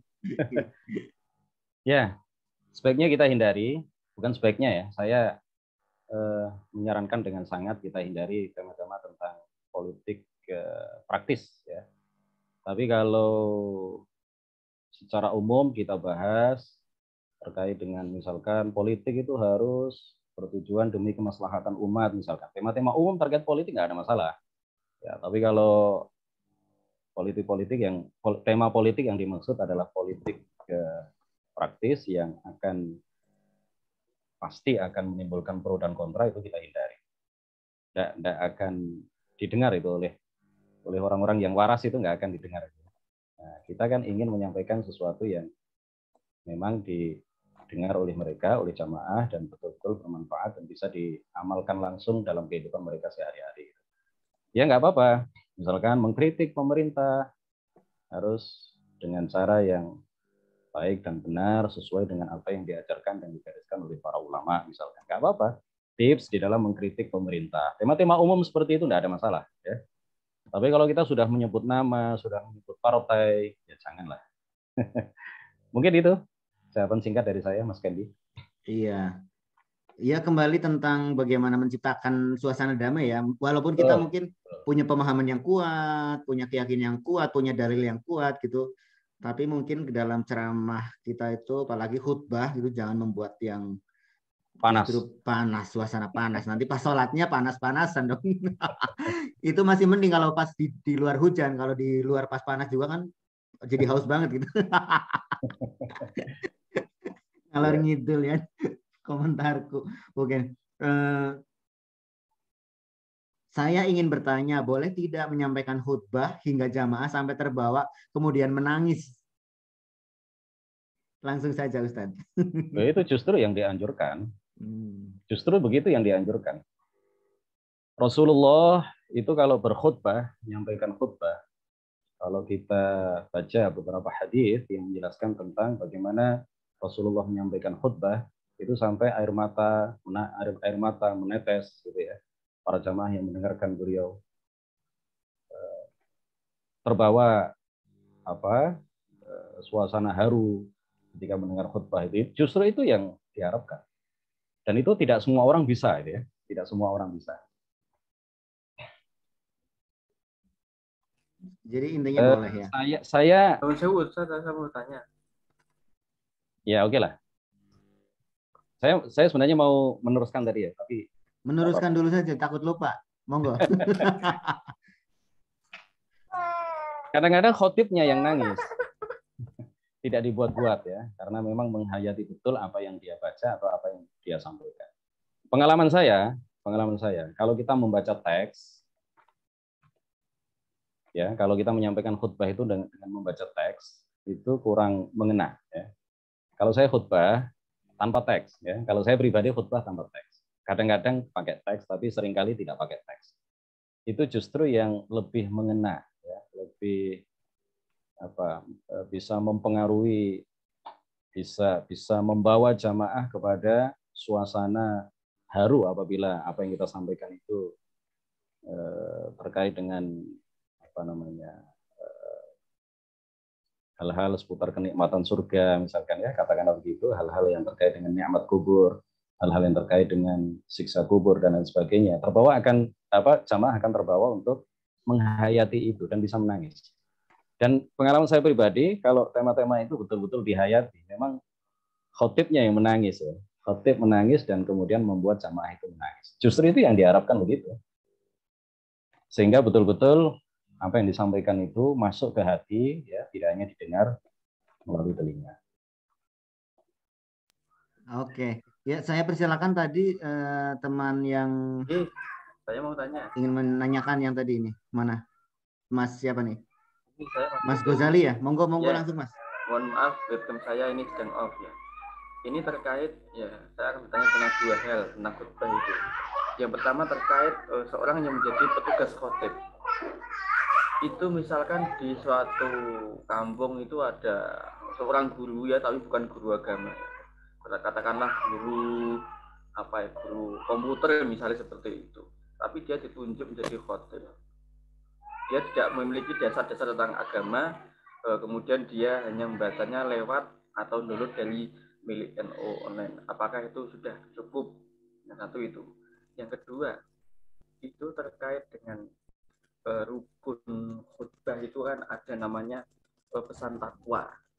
di situ pemahaman pesan takwa di situ apakah kata-kata ittaqullah dan sebagainya itu ataukah yang kata yang marilah kita meningkatkan ketakwaan dan seterusnya, ataukah satu pesan yang intinya itu mengandung sesuatu yang mengarah pada ketakwaan itu sendiri.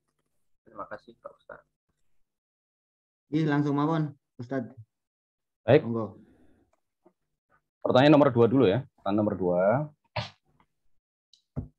Rukun-rukun khutbah itu harus dengan bahasa Arab. Meskipun seluruh jamaah itu bukan orang Arab. Itu yang pendapat yang mu'tamad ya dalam mazhab Syafi'i. Yang kita terima dari guru-guru kita, para kiai, wasiat rukun khutbah termasuk wasiat takwa itu harus dalam bahasa Arab. Tidak harus dengan menggunakan kata-kata takwa. Misalkan dengan menggunakan athi'ullaha itu sudah mencukupi. Itu artinya sudah mendatangkan sang khotib, berarti sudah mendatangkan rukun khutbah yang bernama wasiat takwa. Athi'ullah misalkan. Kemudian kalau dipertegas kembali dalam bahasa Indonesia boleh, tapi kalau hanya bahasa Indonesia tanpa bahasa Arab tidak sah khutbahnya. Jadi rukun khutbah itu harus dalam bahasa Arab. Itu yang pertanyaan kedua ya. Yang pertama tadi sarjana komputer misalkan ahli komputer tetapi bukan ahli agama. Ini orang yang ahli komputer itu kan atau seorang khotib itu tidak disyaratkan mendalam ilmu agama, tidak disyaratkan sarjana agama, tidak disyaratkan doktor, apapun profesinya, sampai misalkan polisi sekalipun, tentara sekalipun, asalkan dia memahami rukun-rukun khutbah, syarat sah khutbah, dia sudah tidak mengapa kalau misalkan kita minta dia untuk menyampaikan khutbah, bacaannya benar. Ya itu saja, syarat-syarat minimal itu saja. Jadi nggak harus, ya kalau ada yang lebih afqah misalkan, lebih mendalam ilmu agamanya akan lebih baik, tetapi bukan berarti kalau polisi, tentara misalkan, yang sudah belajar mengenai tata cara khutbah sesuai dengan apa yang diajarkan oleh para ulama, dalam hal-hal lain terkait dengan bab-bab ilmu agama yang lain mungkin dia belum belajar ya. Tetapi dia sudah mempelajari paling tidak hal-hal yang berkaitan dengan khutbah dan dia tahu rukunnya apa, syarat sahnya apa. Kemudian ya itu aja kan. Dia diminta untuk khutbah ya boleh-boleh saja enggak apa-apa. Tapi kalau kita lihat dia membaca al-kamdu misalkan ya gimana itu? Berarti kan hamdalahnya itu tidak sesuai itu dengan yang semestinya dibaca. Jadi hamdalah itu kan salah satu rukun khutbah. Kalau dibacanya tidak dengan benar, berarti mempengaruhi keabsahan khutbah. Ya. Dia ahli komputer, tetapi baca Qur'annya bagus, ya. Hukum-hukum yang terkait dengan khutbah Jumat dia tahu. Ya sudah, enggak apa-apa. Kita persilahkan dia untuk menyampaikan khutbah. Itu ya, Mas. Terima kasih, Pak Yai. Ya. Terima kasih, Ustadz. Banyak sekali pertanyaan-pertanyaan, tapi meruncing ke bagaimana supaya jangan ngantuk dan sebagainya. Ini sebenarnya udah ilmu retorika atau ilmu pidato. Jadi yang kita bahas kan tentang menulis ya. Menulisnya dulu. Nanti kalau pidato ada kelas bersama saya mengolah suara gitu. Nanti semua anggota di grup ini saya ajak. Jadi kita akan membahas lebih kalau tahu nanti Ustaz, kalau saya tahu nanti saya ikut juga itu. Udah bagus Ustaz Nurhormat. Jadi kita akan meruncing ke soal penulisannya saja untuk bagaimana tidak ngantuk dan sebagainya itu lain kali ya. Sesi lain. Kita akan pilihkan di grup di chatroom ya, dan saya sambil mengingatkan lagi, tolong teman-teman untuk mengisi daftar hadirnya karena dari situlah akan terisi email yang nanti kami kirimkan PPT dan sertifikat untuk kegiatan malam hari ini. Jadi masih sedikit yang mengisi ini nih daftar hadir. Jadi kalau memang agak ketumpuk bisa di scroll ke atas itu masih ada, atau saya ketik ulang nih. Saya tuh baik hati banget biasanya sih. Jadi selalu mengingatkan. Dan nanti kita mohon waktunya nggih Ustadz, kira-kira sampai 21 lebih 10 lah. Jadi masih ada 10 menitan lagi. Kita akan membahas, mohon izin bertanya, saya masih baru pemula, apa langkah awal dan seterusnya yang saya pelajari. Alhamdulillah kegiatan sehari-hari guru sekolah agama, PTQ, guru TPQ, guru les privat, insya Allah pembacaan Quran, tajwid, qorib sudah aman. Sudah mempunyai syahadah guru Al-Quran. Dan ingin berkembang Ustadz, mohon arahannya jika ada kelas lagi, siap ikut Zoom lagi. Asik, ini pasti kami kabari ya. Lalu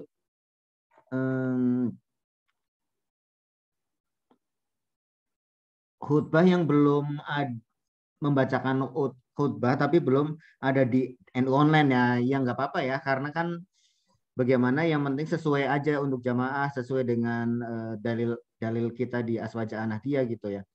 Kalaupun belum di NU online, justru ini tuh bagaimana para peserta bisa menulis yang syukur-syukur bisa nembus NU online atau media-media lainnya gitu sesungguhnya. Jadi mau ngambil dari mana mungkin bisa-bisa saja sih. Gitu. Soal bahasa Jawa sudah ya tadi boleh ya kalau di bukan yang rukunnya ya. Terus oke, ini ada yang menarik. Mau bertanya, apakah dalam menulis khutbah khususnya di online itu ada tujuan pembacanya? Tadi yang Ustadz bilang, seawam-awamnya apakah emang harus dengan logat non-akademik atau random? Ustadz, terima kasih banyak. Gitu. Ini kan kebijakan online ya, itu di luar kapasitas saya. Tapi yang saya tulis biasanya itu naskah khutbah yang kira-kira bisa dipahami oleh orang seawam apapun. Gitu. Kalau kebijakan dari online saya nggak tahu. Apakah boleh misalkan naskah khutbah yang akademis banget gitu ya, yang ilmiah banget gitu. Apakah diterima oleh online apa enggak itu kan tergantung online-nya. Tergantung Mas Kendi lah dan teman-teman. Mungkin bisa menjawab. Iya, pada intinya sih sudah dibahas tadi. Bahasanya itu nggak terlalu ilmiah karena kita berbeda ya bahasa ilmiah hasil penelitian dengan bahasa khutbah yang khutbah itu mirip, kalau menurut saya mirip kita berbicara tapi ada dalilnya dan lebih runtut gitu kalau khutbah, sehingga bukan bahasa ilmiah gitu. Dan dalam yang paling penting itu sebenarnya juga itu tadi soal oke, kita berbeda-beda pandangan di masyarakat gitu, tapi disampaikan dengan ramah, dengan dalil yang tepat, dengan lembut gitu. Saya tuh selalu saya memuji ini ya Habib Rizik yang suaranya lantang banget gitu. Sebagai voice over saya mengagumi beliau dalam hal suara, tapi dalam yang terlalu keras-kerasnya itu menganggap yang ini keliru dan dengan cara seperti itu tidak tepat. Nah, khutbah kita tuh tidak seperti itu gitu. Nah, justru gini Ustadz, saya ingin curhat juga ya. Ketika khutbah kadang bisa membuat menangis, bahkan si khotibnya yang menangis, tapi pendengarnya yang tidur. Nah, ini harus diawali dari naskah atau enggak sih sebenarnya? Saya itu beberapa kali gini, di antara 1 tahun ada 52 kali Jumatan ya. Yang nggak tidur itu paling 5. Jadi 47-nya tidur. Nah, ini harus diawali. Oke, kalau pengolahan suara, intonasi dan sebagainya pasti iya. Tapi dari persiapan naskah itu harus diawali juga nggak sih sesungguhnya? Iya, jadi seorang khotib itu harus mempersiapkan apa yang akan ia sampaikan. Baik itu persiapan dalam pikiran ataupun dituangkan dalam tulisan. Ada beberapa, saya sebelum aktif nulis di online, khutbah yang akan saya sampaikan itu nggak pernah saya tulis. Saya kadang hanya mencatat poin-poin besarnya saja, 1, 2, 3, 4 gitu. Atau saya catat ayat Al-Quran dan hadisnya. Ya, itu sudah persiapan itu. Jadi seorang khotib itu idealnya memang dia harus persiapan. Harus persiapan supaya apa yang disampaikan itu betul-betul bisa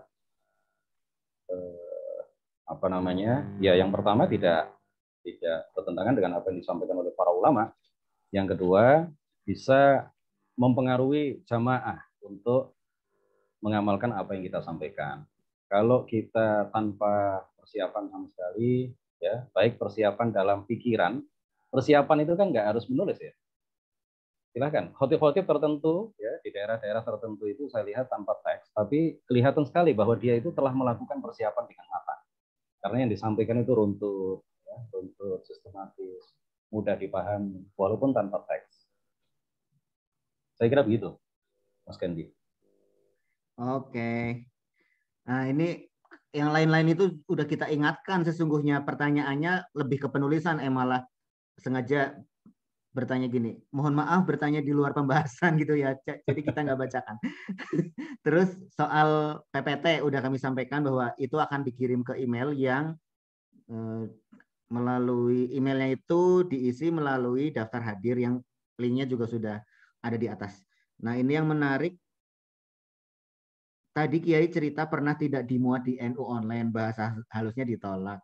Kemudian dicek sama wartawan senior, ada beberapa dicoret. Mohon dijabarkan Kiai, kira-kira yang dicoret itu kenapa? Ini penting banget karena kita sudah melihat ketokohan beliau ya, ketokohan narasumber yang penyampaiannya bagus, di tulisan juga gitu. Tapi ternyata pernah ditolak. Nah, coretan-coretan yang ternyata alasan redaksi menolak itu apa? Ini perlu penting nih karena saya yakin banyak yang nanti tertarik untuk mengirim ke NU online. Yang saya ceritakan tadi nggak pernah ditolak di NU online.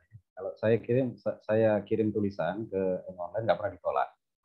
Kalau diedit ya, yang saya ceritakan tadi, saya kirim tulisan ke Radar Mojokerto Jawa Pos. Radar Mojokerto itu, kalau Jawa Pos itu kan punya unit-unit gitu ya, di setiap kota dan kabupaten, radar istilahnya. Kalau Kompas itu kan tribun ya, ada tribun Lampung, ada tribun mana itu. Kalau Jawa Pos itu punya radar Mojokerto, radar Jombang, radar. Nah, kalau nembus Jawa Posnya langsung itu kan sulit ya. Saya pernah nyoba dulu sekali ya, sudah lama. Dan alhamdulillah beberapa kali dimuat. Tapi di awal dulu pernah ditolak dan kemudian minta tolong ke salah satu wartawan di radar juga, bukan wartawan radar, waktu itu wartawan di Metro TV ya, wartawan Metro TV, teman ya. Teman di Mojokerto, kebetulan dia adalah wartawan Metro TV, wartawan daerah, untuk liputan-liputan daerah di Mojokerto dan sekitarnya. Saya minta tolong kepada dia untuk ngoreksi tulisan saya. Setelah dikoreksi, ini Ustadz, ini yang, ya ini aja. Ini tulisan PBNO ini tanpa titik Ustadz yang benar.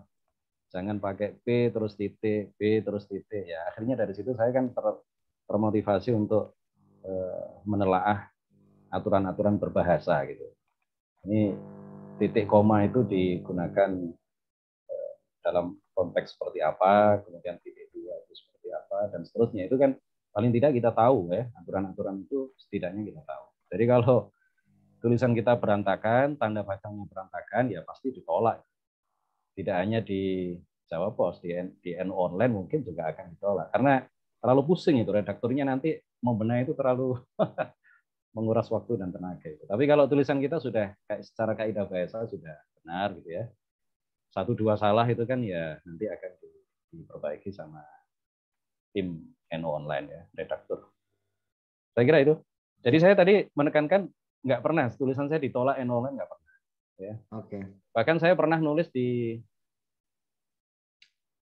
Facebook kalau nggak salah ya. Saya pernah nulis di Facebook, itu kemudian diambil sama NU online.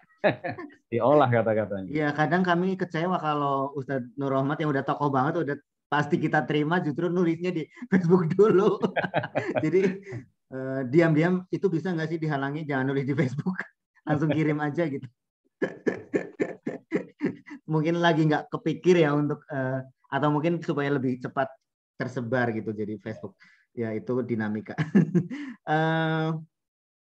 Berikutnya nih masih sedikit lagi yang akan kita bahas ya, soal penulisan di NU online ya, mohon maaf, bagaimana cara mengirim ke NU online. Nah ini juga penting nih, walaupun mungkin saya sedikit tahu, saya kan bukan redaktur keislaman, gimana cara mengirim ke NU online nih Ustadz Nur Rahmat? Ada peserta yang nanya seperti itu. Kalau saya karena sudah lama ya jadi penulis di NU online, itu cukup saya japri ke Ustadz Mahfib itu. Saya japri lewat WA. Tapi kalau pemula mungkin ya kalau dikirim bisa dikirim ke emailnya langsung, itu ada silakan dibuka di online itu ya. Di salah satu bagiannya itu panjenengan lihat, itu ada itu bagaimana cara mengirim artikel.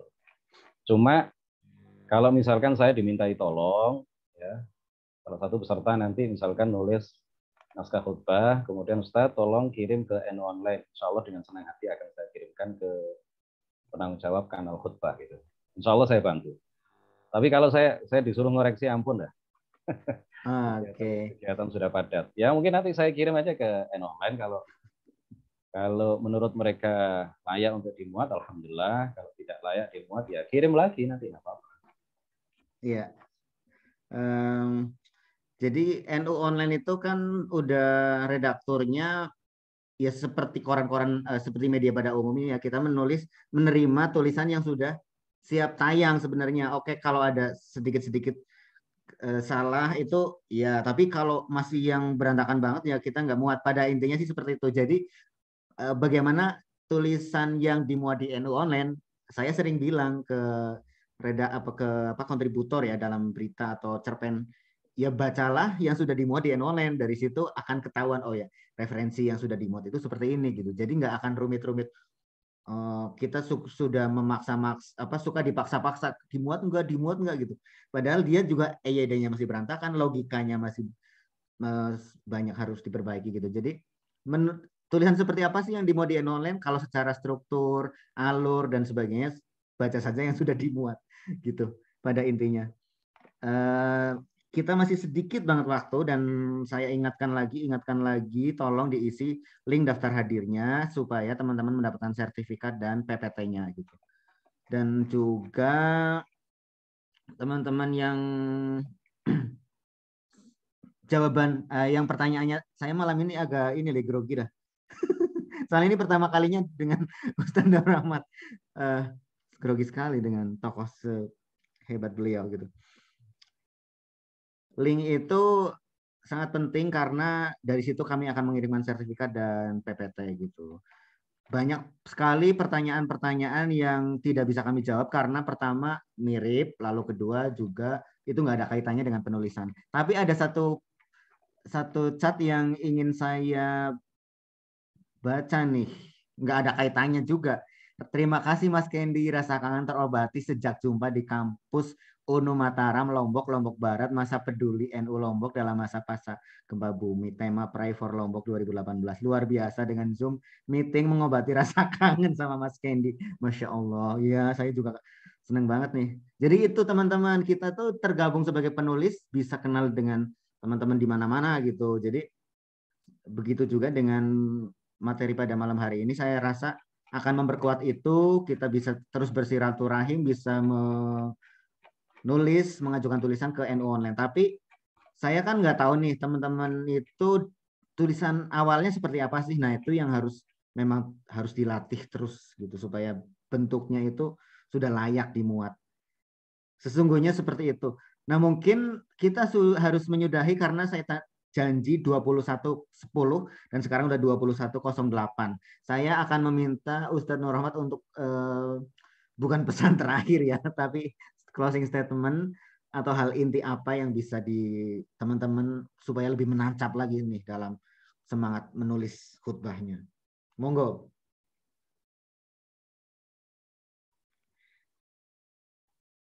Ustadz masih tertutup suaranya. Oh, iya. Okay.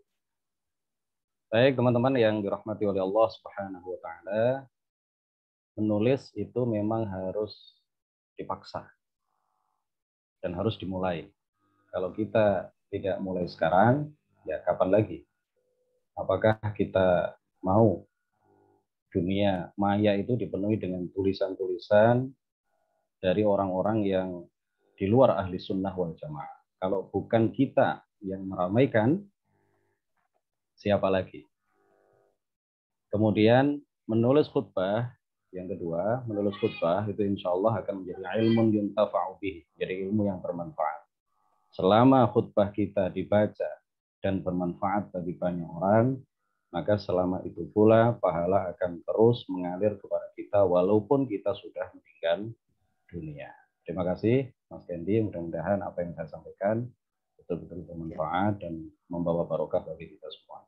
Ya, amin Ustadz, terima kasih. Nah ini kita udah sampai di penghujung, kita akan foto bersama nih. Jadi mohon yang masih menutup gambarnya untuk dibuka, kita akan foto bersama. Dan kami masih menunggu link daftar hadirnya, mohon untuk diisi karena ini pesertanya sampai 80 ya, tapi masih baru sekitar 65-an. Jangan lupa untuk mengisi. Dan mungkin pesan saya juga mewakili NU Online, untuk bisa menulis di NU Online, sekali lagi baca-baca saja yang sudah dimuat. Dan kalaupun belum menembus NU Online, ya bisa untuk latihan-latihan kita bacakan atau kita sajikan ketika khutbah Jumat di lingkungan sekitar masing-masing, di masjidnya masing-masing, di musholanya masing-masing. Syukur-syukur bisa menembus media-media lain gitu. Karena media-media lain itu banyak sekali Ustadz yang copy paste dari NU Online. Dalam keislaman gitu ya, materi-materi keislaman gitu. Ini ada teman-teman dari Metro TV, mudah-mudahan bisa mengingatkan media lain untuk tidak copy paste. Kita para ustadz NU Online itu mikirnya untuk bisa menulis sedalam itu ya. Mungkin dianggapnya oh ini kan cuma 2 halaman, 2 lembar gitu ya, nggak apa-apa nih copy paste, padahal mikirnya itu dalilnya aja. Saya suka melihat tuh teman-teman keislaman buka kitabnya berkali-kali, kitabnya itu bahasa Arab kan, terus tokoh lain yang diinsertkan dalam tulisan gitu, ternyata di copy paste oleh media lain, itu sangat menyedihkan. Hanya dengan mencantumkan gini, berdasarkan situs resmi PBNU gitu, nggak di link hidup gitu, itu sangat menyedihkan buat kami. Jadi mohon untuk teman-teman, yuk bersemangat, kita terus menulis, menyampaikan kebaikan-kebaikan lewat khutbah-khutbah Jumat, minimal di lingkungannya, dan syukur-syukur ditembus di media-media keislaman, NU Online, media lainnya juga. Oke, kita akan bersiap-siap foto. Lembar pertama, mohon dibuka semua. Ada 4 lembar ya. Dan tampilkan senyum terbaiknya. 3, 2, 1. 3, 2, 1. Pencetannya bener nggak sih aku?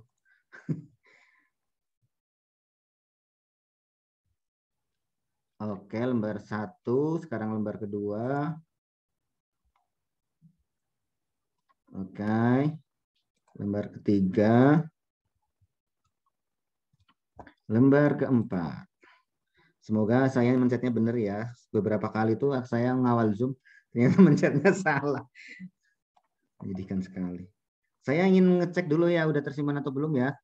Takutnya belum ya. Screenshotnya.